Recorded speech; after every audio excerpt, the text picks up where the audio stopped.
Hello दोस्तों, कैसे हो आप सब लोग। उम्मीद करती हूँ आप सब लोग अच्छे होंगे, अपनी पढ़ाई पर कंटिन्यूस बने हुए होंगे।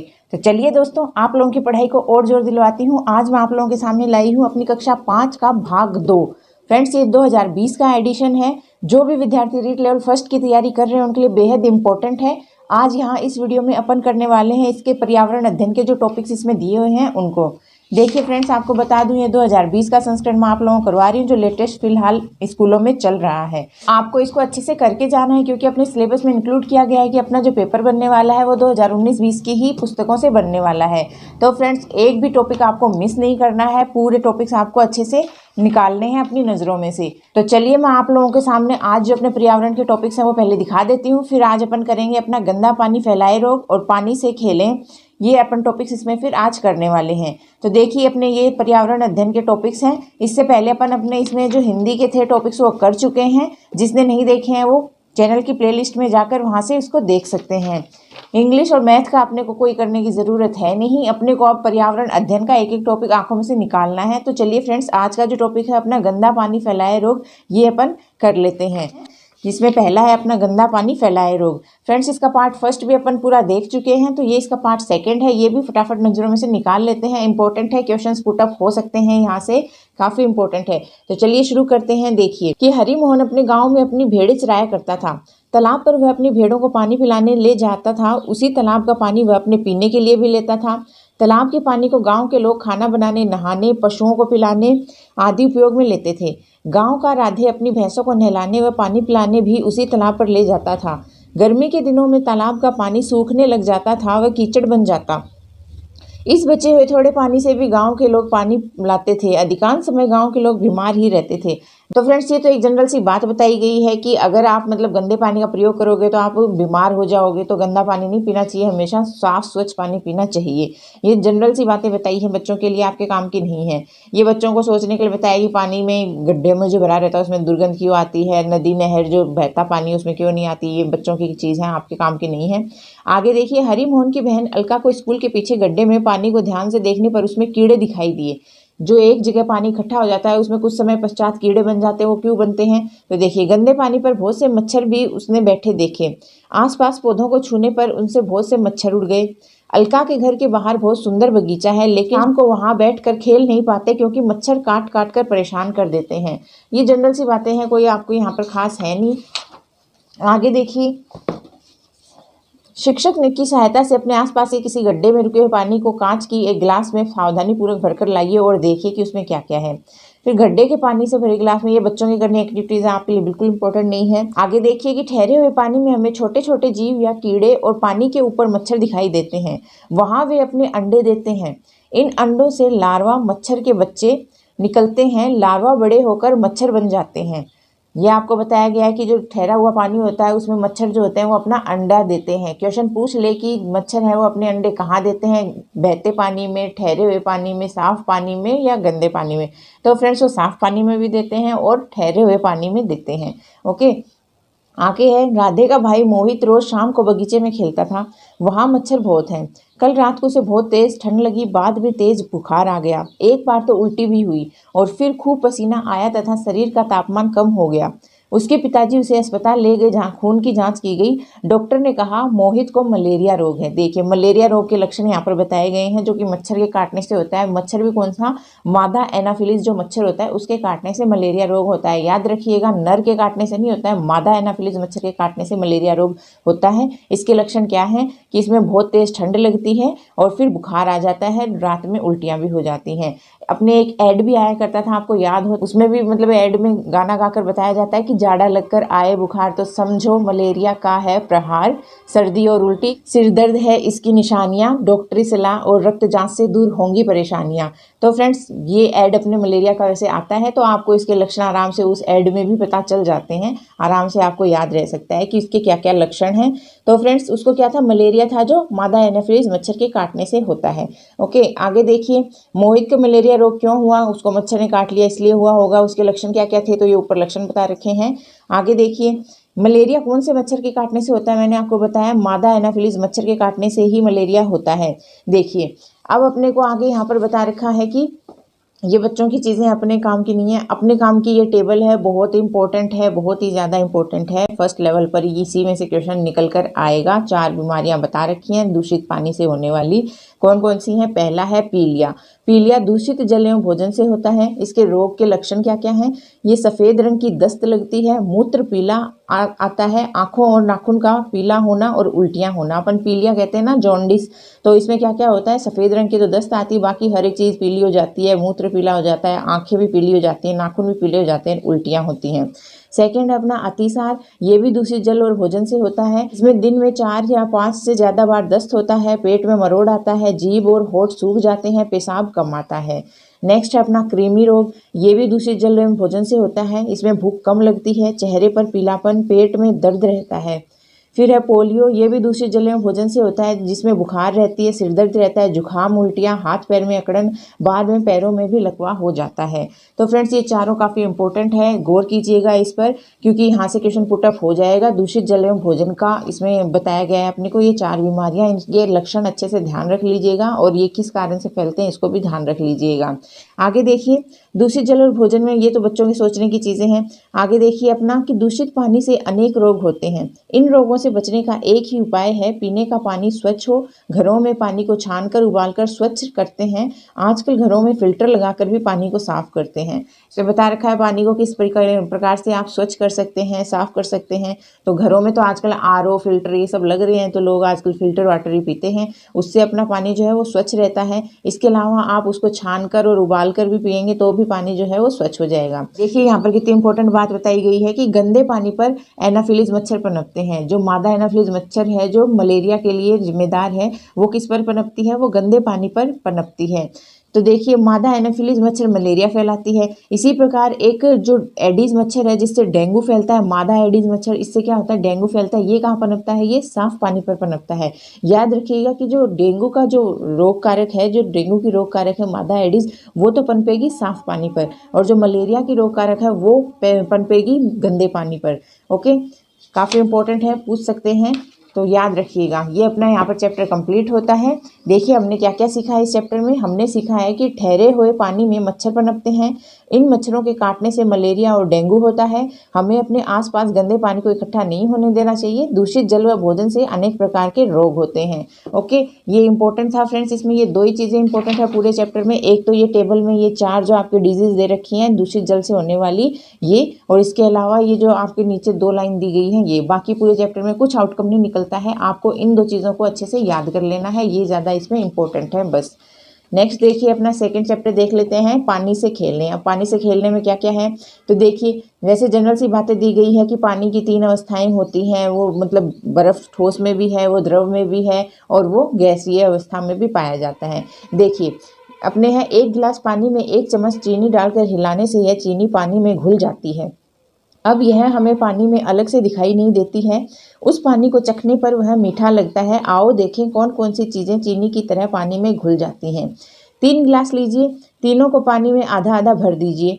1 गिलास में आधा चम्मच नमक डालकर हिलाइए। उसी प्रकार दूसरे गिलास में आधा चम्मच चीनी व तीसरे गिलास में उतनी ही मात्रा में चौक का बुरादा डालकर हिलाइए। 1 में नमक, 1 में चीनी, 1 में चौक का बुरादा डालकर हिलाना है आधे गिलास पानी में।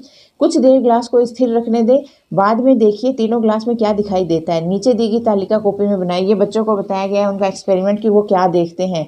1 में नमक है, 1 में चीनी और 1 में चौक का बुरादा। तो क्या मतलब नमक है वो पूरा पानी में घुल गया, तो हाँ घुल गया। चीनी घुल गई, हाँ घुल गई। चौक का बुरादा नहीं, ये पूरा अच्छी तरीके से नहीं घुला, ये पेंदे में बैठ जाता है।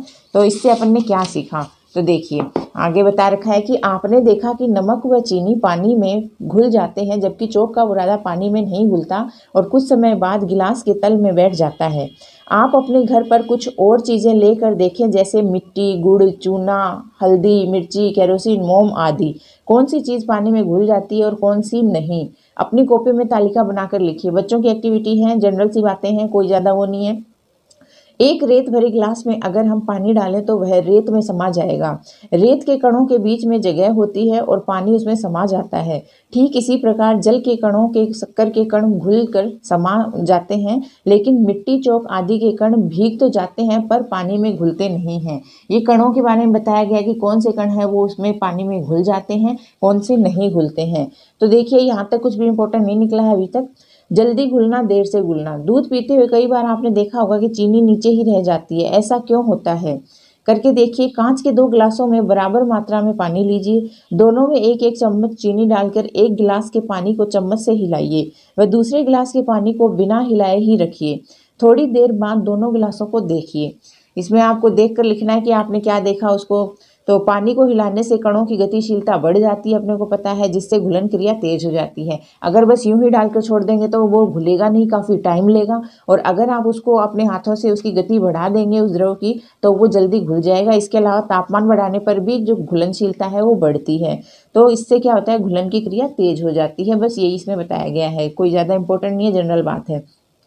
आगे देखिए, ये बच्चों को करके देखने के लिए कहा गया है। कांच के 2 ग्लास लीजिए, एक में ठंडा पानी, दूसरे में उतनी मात्रा में गर्म पानी डालिए। दोनों में बराबर मात्रा में चीनी डालकर उसके घुलने तक हिलाइए और दोनों ग्लास में चीनी को घुलने से लगने वाले समय को देखिए।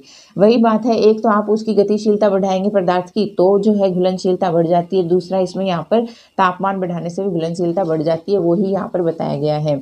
आगे देखिए, अब हमने देखा कि कुछ चीज़ें पानी में घुल जाती हैं और कुछ नहीं घुलती, कुछ जल्दी घुल जाती हैं, कुछ देर से घुल जाती हैं। ठंडे पानी की अपेक्षा गर्म पानी में चीज़ें जल्दी घुल जाती हैं व हिलाने पर भी चीज़ें जल्दी घुल जाती हैं। देखिए, बस ये 2 आपको लाइनें यहाँ पर बताई गई हैं कि एक तो ठंडे पानी की अपेक्षा गर्म पानी में जल्दी घुलती हैं और दूसरा हिलाने पर भी चीज़ें जल्दी घुल जाती हैं। ओके। आगे देखिए कि आपने देखा होगा कि कुएं, तालाब आदि में कुछ चीज़ें पानी के ऊपर तैरती रहती हैं जबकि कुछ चीज़ें डूब जाती हैं। आओ अब देखें कि पानी में चीज़ें कैसे तैरती व डूबती हैं। तो देखिए, आपको बच्चों को एक एक्टिविटी दी गई है कि कैसे कोई चीज़ ऊपर तैरती है, कैसे डूब जाती हैं। तो उसमें बच्चों को कुछ सामान बताया गया है, चौक के टुकड़े, पेन, रबड़, कागज़ का टुकड़ा, माचिस की तिल्ली, स्पंज, चाबी, सिक्का, प्लास्टिक की पानी से भरी बोतल आदि। इन चीज़ों को एक एक करके बाल्टी में डालिए और देखिए कि कौन सी डूबती है, कौन सी तैरती है। तो ये कोई चीज़ क्यों डूबती, क्यों तैरती है, उसके बारे में बताया कि आधी बाल्टी पानी लेकर उसमें ढक्कन लगा हुआ बॉल पेन डालें, देखें वह डूबता है या तैरता है। अब उसका ढक्कन अलग कर फिर से पेन व ढक्कन को पानी में डालिए। अब क्या हुआ, इस बार पेन की रिफिल भी निकाल कर पानी, खाली पेन, ढक्कन व रिफिल को अलग अलग डालकर देखें। अब क्या तैरते हैं। आप पेन को तिरछा, खड़ा आदि अलग अलग स्थितियों में डालें, अपने अनुभव कॉपी में लिखिए। बच्चों की एक्टिविटी बताई गई है कि किस प्रकार से आप एक पेन से प्रयोग करके देख सकते हैं। देखिए, कुछ इंपॉर्टेंट नहीं है अभी तक इस चैप्टर में। 1 गिलास को पानी से आधा भरकर उसमें साबुत नींबू डालिए। अब गिलास में धीरे धीरे चुटकी भर नमक डालिए। इस तरह 3-4 चुटकी नमक डालने पर आप क्या देखते हैं, कक्षा में चर्चा कीजिए। और नींबू कब डूबा व कब तैरा, ये बच्चों की करने की एक्टिविटी है, आपके काम की नहीं है, तो आप इसको छोड़ सकते हैं। आगे देखिए कि कांच या प्लास्टिक की एक छोटी बोतल लीजिए जिसमें आर पार दिखता हो, उसे पानी से आधी भर कर तेल की 8-10 बूंदें डालकर बंद कर दें। अब अच्छी तरह हिलाएं, देखें बोतल के अंदर क्या दिखाई दे रहा है। अब बोतल को कुछ देर बिना हिलाए रहने दें, तब देखें क्या होता है। फ्रेंड्स, ये एक्टिविटीज़ का भरा हुआ है ये पूरा चैप्टर। बच्चों की जनरल चीज़ें समझाने के लिए उनको ज़्यादा से ज़्यादा करके सिखाने की बात यहाँ पर की गई है। तो बच्चे ज़्यादा एक्टिविटी करेंगे तो प्रैक्टिकल जब अपने हाथों से करते हैं तो अच्छे से समझ पाते हैं। इसीलिए हर एक चीज़ को यहाँ पर प्रैक्टिकल के थ्रू बताया गया है कि बच्चे हैं वो हर एक चीज़ अपने हाथों से पहले करें ताकि उनका ज्ञान है वो स्थायी हो सके। तो इसमें खूब सारी एक्टिविटीज़ भरी हुई हैं, अपने काम की नहीं। अपने काम का अभी तक बस एक लाइन निकल के आई है इस चैप्टर में, ताप बढ़ाने पर और किसी द्रव की गतिशीलता बढ़ाने पर उसमें घुलनशीलता जो है वो बढ़ जाती है। बस अभी तक इसमें यही निकल के आया है। देखिए, अपने को बच्चों को खूब सारी इनमें एक्टिविटीज़ के थ्रू ये चीज़ें समझा रखी हैं। तो अपने को एक्टिविटीज़ से कोई मतलब नहीं है, अपने को इनका आउटकम देखना है बस। देखिए, एक दिन जब दूध लाने वाले ने आवाज़ दी तो माँ ने मीना को पतीली देकर दूध लेने भेजा। दूध वाले चाचा ने लीटर से माप कर दूध दिया तो मीना तपाक से बोली, चाचा, दुकानदार हमें चीनी, चावल, दाल, गेहूँ आदि किलोग्राम में तोल कर देते हैं, आप भी दूध तोल कर दो ना। चाचा ने कहा, बेटी, दूध, तेल, केरोसिन आदि तरल चीज़ों को हम लीटर में मापते हैं। आजकल तो पानी भी बोतलों में भरकर बेचा जाता है, इसे भी लीटर में ही मापा जाता है। तो यहाँ से बच्चों को ये समझ में आया कि जो लिक्विड, जो द्रव पदार्थ हैं वो तो लीटर में मापे जाते हैं, जो ठोस पदार्थ हैं वो किलोग्राम में मापे जाते हैं। इसको बताने का बस यहाँ पर इतना सही था। आगे देखिए, ये एक्टिविटीज़ हैं, आपके काम की नहीं है कि कौन से पैकेट में आते हैं, कौन से किलोग्राम में तुलकर आते हैं, उनसे आपको कोई मतलब नहीं है। आगे ये एक एक्टिविटी दी गई है कि एक बाल्टी भरकर पानी की लीजिए, उसमें आलपिन डाल कर देखिए क्या होता है, फिर कागज़ का टुकड़ा डालिए, कौन सी चीज़ डूबती है, कौन सी तैरती है। बच्चों के काम की है, आपके काम की नहीं है। फिर यहाँ पर आपको बताया गया कि वस्तुएं उनके लक्षण, गुणों जैसे आकार, स्वाद, रंग, स्वरूप, ध्वनि आदि के आधार पर विभिन्न समूहों में बांटी जा सकती हैं। जैसे 5 रुपये का सिक्का, 10 रुपए का सिक्का, टेबल घड़ी, दीवार घड़ी, 1 किलो का बाट, 10 किलो का बाट आदि को आकार के आधार पर छोटी और बड़ी वस्तुओं के समूह में लिख सकते हैं। हमें कोयल की बोली मीठी लगती है, इसी तरह कुछ ध्वनियाँ मधुर, कुछ कर्कश, कुछ प्रबल तो कुछ क्षीण होती हैं। अब यहाँ से अपना ध्वनि का स्टार्ट कर दिया। देखिए कहीं पर कुछ ही मिला रहे हैं। जब चैप्टर चल रहा था जल के बारे में, जल के गुणों के बारे में, तो यहाँ पर ये ध्वनि को ऐड करने की ज़रूरत कहाँ थी। यहाँ पर आपके ध्वनि की चीज़ें ऐड कर दी गई हैं कि ध्वनि है वो क्यों प्रबल होती है, क्यों क्षीण होती है, क्यों मीठी होती है, क्यों कर्कश होती है, उसको यहाँ पर शामिल कर दिया है। इसकी क्या ज़रूरत थी यहाँ पर इस चीज़ की, पता नहीं क्या आरबीएससी वाले करते हैं। निम्नांकित वस्तुओं को उनकी विशेषताओं के आधार पर दिए गए समूह में लिखिए। शक्कर, नमक, करेला, नींबू, अंगूर, मतलब इनको ये लिखना है कि इनकी विशेषताएं क्या क्या हैं, ठोस है, द्रव है, क्या है क्या नहीं है। फिर आपको ये जनरल सी बातें बताई गई हैं कि अपन कोई भी डाटा होता है उसको अपन किस प्रकार से लिख सकते हैं। उसको अपन एक तो बार ग्राफ द्वारा लिख सकते हैं, दूसरा पाई चार्ट के द्वारा भी लिख सकते हैं। तो ये जनरल सी बातें हैं जो अपन मैथ में भी पढ़ लेते हैं। बस यही बताया गया कि कोई डाटा अगर आपको रखना है तो उसको आप किस किस तरीके से रख सकते हैं। तो उसको आप टेबल के थ्रू भी बता सकते हैं, उसको आप बार ग्राफ के थ्रू भी बता सकते हैं, उसको आप पाई चार्ट के थ्रू भी बता सकते हैं। ये आपका यहाँ पर चैप्टर कंप्लीट होता है। बिल्कुल भी ज़्यादा इंपॉर्टेंट नहीं था, बस 4 लाइनें इसमें पूरे चैप्टर में आउटकम निकली हैं। इसमें कुछ भी इंपॉर्टेंट नहीं था। पहले वाला चैप्टर था वो आपका ज़्यादा इंपॉर्टेंट था। ओके, तो देखिए इस चैप्टर में हमने क्या सिखाई। कुछ वस्तुएं पानी में घुल जाती हैं, कुछ पानी में नहीं घुलती। कुछ वस्तुएं पानी पर तैरती हैं, कुछ डूब जाती हैं। तेल पानी में नहीं घुलता। पानी जैसी तरल चीज़ें लीटर में मापी जाती हैं। ये अपन ने इस चैप्टर में सीखा, कुछ ज़्यादा इंपॉर्टेंट नहीं था। अब अपना नेक्स्ट चैप्टर आता है खाने से पचने तक। ये थोड़ा इंपॉर्टेंट हो जाता है, बायो से रिलेटेड है, अपने लेवल 2 के लिए भी इंपॉर्टेंट हो जाता है और लेवल 1 के लिए तो जैसे है ही है। तो ये अपन पढ़ेंगे अपने नेक्स्ट वीडियो में। तो चलिए फ्रेंड्स, आज का वीडियो यहीं पर ख़त्म करती हूँ। आपको वीडियो अच्छा लगा है तो वीडियो ज़्यादा से ज़्यादा लाइक कर दीजिए, अच्छे अच्छे कमेंट्स कर दीजिए और चैनल को दिल खोल कर शेयर और सब्सक्राइब कर दीजिए। आप सभी प्यारे प्यारे दोस्तों का वीडियो को एंड तक देखने के लिए दिल से धन्यवाद। Thank you friends.